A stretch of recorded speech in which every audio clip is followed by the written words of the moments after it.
Hello, good morning students and welcome back again in this video. So as you know, we have done our lesson 1 of civics, and now in this video we'll cover the lesson 6 of your social studies book, which is agriculture.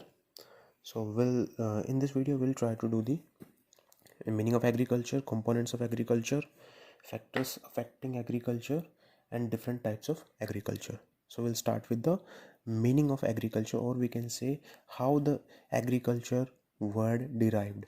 So let's start.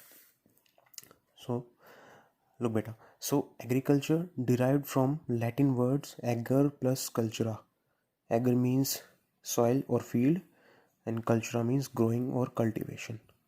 So this was the derivation of the agriculture. That means कि agriculture word जो है वो किस तरह से बना. अब इसकी डेफिनेशन देख लेते हैं.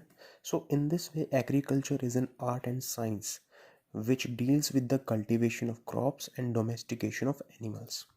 तो इस तरह से एग्रीकल्चर क्या हुआ, एक आर्ट है, एक कला है और एक साइंस है जो कि क्या करती है, जिसमें कल्टिवेशन ऑफ क्रॉप्स होता है और डोमेस्टिकेशन ऑफ एनिमल्स होता है, जिसमें फसल उगाई जाती है और साथ ही साथ पशुपालन किया जाता है.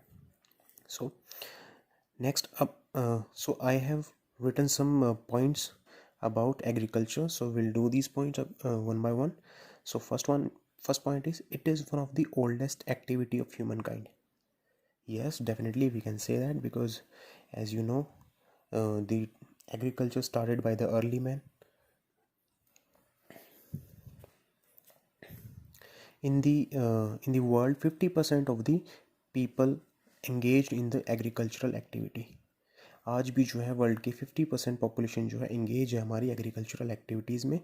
It comes under primary activity. So now look students, there are different types of economic activities. For example primary activity, secondary activity and tertiary activity. तो ये हमारा रहेगा 9th क्लास तक. उसके बाद जैसे ही लेवल बढ़ता है उसके बाद एक क्वार्टरली एक्टिविटी और आ जाती है, लेकिन वो अभी आपके सिलेबस में नहीं है, तो will talk about it later on. So what is primary activity? So first of all, we need to understand what is economic activity. Any activity which is economically useful, or we can say which is any activity which gives us money, or any activity which is related to money. That activity will be called as the economic activity.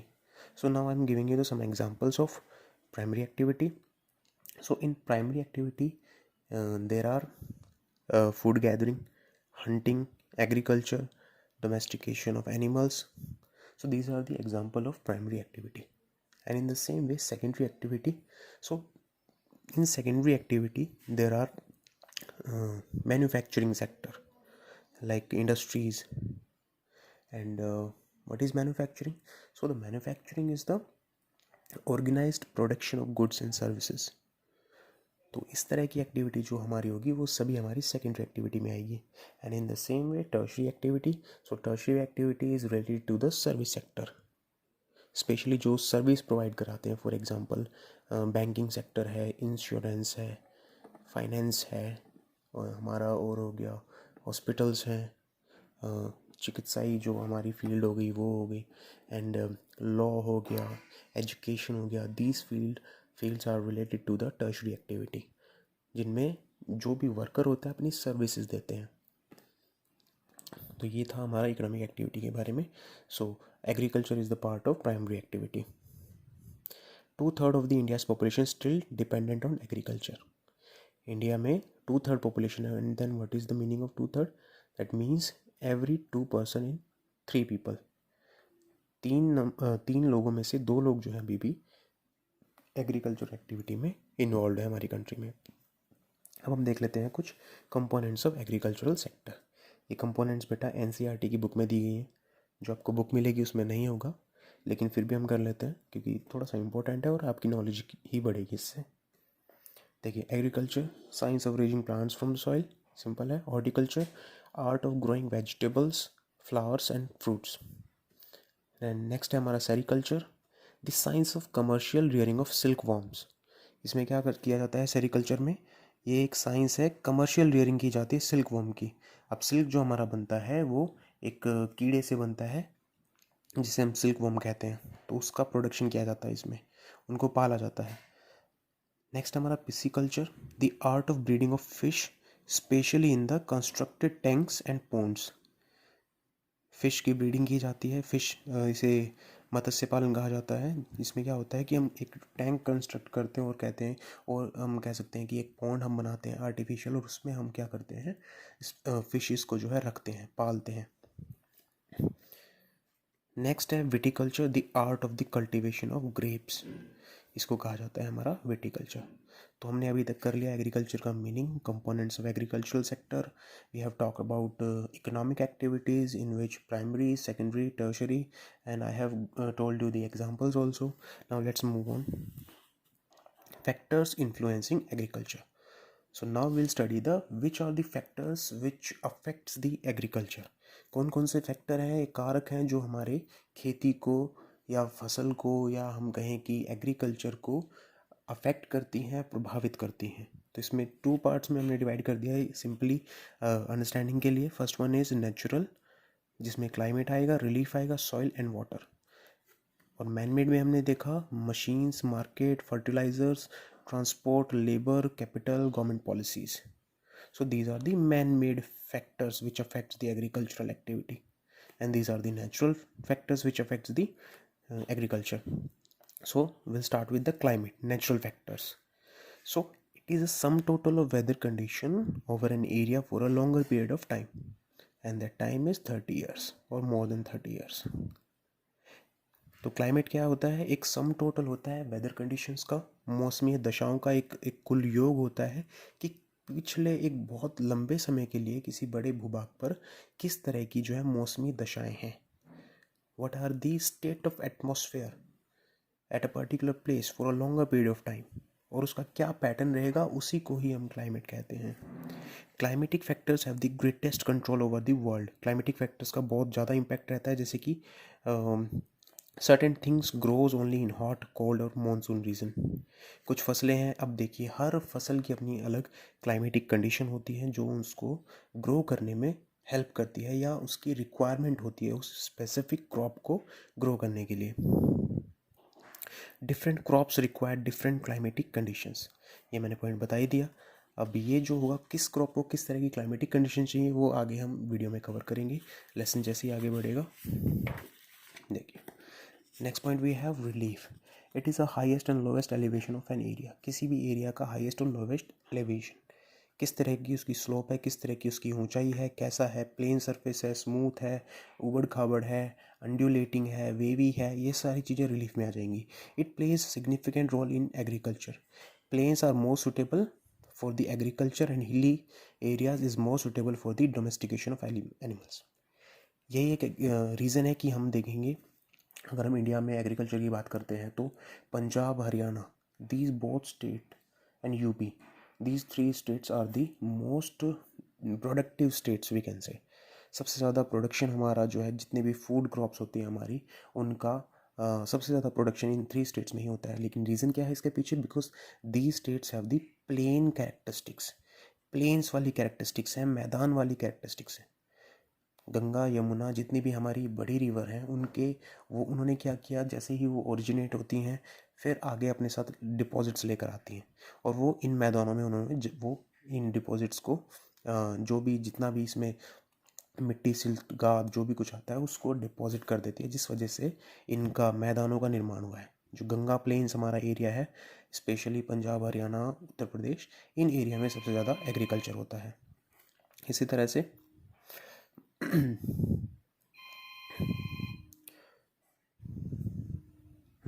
और hilly area में देखेंगे तो hilly area में क्या होता है कि जो भी हमारे जम्मू कश्मीर है, हिमाचल है, उत्तराखंड है, इन एरियाज़ में कल्टीवेशन इतना ज़्यादा नहीं होता है, डोमेस्टिकेशन ऑफ एनिमल्स ज़्यादा होता है। उसके पीछे भी रिलीफ एक मोस्ट इम्पॉर्टेंट फैक्टर है। नेक्स्ट है techniques and types of vegetation also changes according to the relief. अब टेक्निक कैसे चेंज होगी, अगर प्लेन सरफेस है तो सिंपल हम एग्रीकल्चरल टूल्स एंड टेक्निक्स का यूज़ कर सकते हैं, ट्रैक्टर्स का यूज़ कर सकते हैं, हार्वेस्टर्स, थ्रेशर्स इनका यूज़ कर सकते हैं, लेकिन माउंटेन एरिया में इनका यूज़ नहीं हो सकता। तो जैसे जैसे ये रिलीफ में चेंज आता है, उसी तरह से हमारी एग्रीकल्चरल एक्टिविटी में भी चेंज आ जाता है। नेक्स्ट है soil. Soil is the mixture of variety of minerals and organic substances. ये डेफिनेशन हमारी सॉइल की होगी। Soil is the medium of moisture and food for the plants. Soil क्या है? मॉइस्चर और फूड के लिए, प्लांट्स के लिए मॉइस्चर और फूड सस्टेन करने का या पाने का एक मीडियम है, एक माध्यम है, जिसके द्वारा सॉइल के द्वारा ही जो है क्या होता है, प्लांट अपना फूड बना पाता है और मॉइस्चर ले पाता है उससे, ज़मीन से, लैंड से। Different crops require different types of soil. For example, sandy soil is suitable for the wheat, black soil is suitable for the cotton, acidic soil is for rubber, and the soil rich in iron and potassium is the best suited for the cultivation of cocoa. अब ये cocoa, इसका use होता है हमारा chocolates में, chocolate syrup बनाने में and shakes में, इन सब चीज़ों में इसका यूज़ होता है कोकोआ का। नेक्स्ट है water. Availability of water essential for the growth of plants. Definitely बिल्कुल वाटर अवेलेबल होगा जिन एरियाज़ में, उन्हीं एरियाज़ में जो है ईजीली हम एग्रीकल्चर कर पाते हैं। यही रीज़न था कि जो हमारी one of the oldest civilisation, Indus valley civilisation जो है, वो कहाँ पे ग्रो की थी? हमारी सिंधु घाटी सभ्यता जो है, सिंधु नदी के आसपास, इंडस रिवर के आसपास जो है वो क्रिएट हुई थी। क्योंकि वाटर एक मेन ऐसा एलिमेंट है, कंपोनेंट है, जिसके बिना we can't think about life. Life is not possible without water. Next है हमारा, अब ये हो गए हमारे फैक्टर्स अफेक्टिंग एग्रीकल्चर स्पेशली, ये थे हमारे natural factors. Now will talk about the man made factors which is machine. अब देखिए, मशीन्स का बहुत बड़ा रोल है एग्रीकल्चर में। जितनी ज़्यादा हम मैकेनाइजेशन कर देंगे अपने एग्रीकल्चरल एक्टिविटी का, उतना ही ज़्यादा हमारा प्रोडक्शन बढ़ जाएगा, क्वालिटी इंप्रूव हो जाएगी, यील्ड हमारी बढ़ जाएगी, हमारा प्रोडक्शन हमारा बढ़ जाएगा।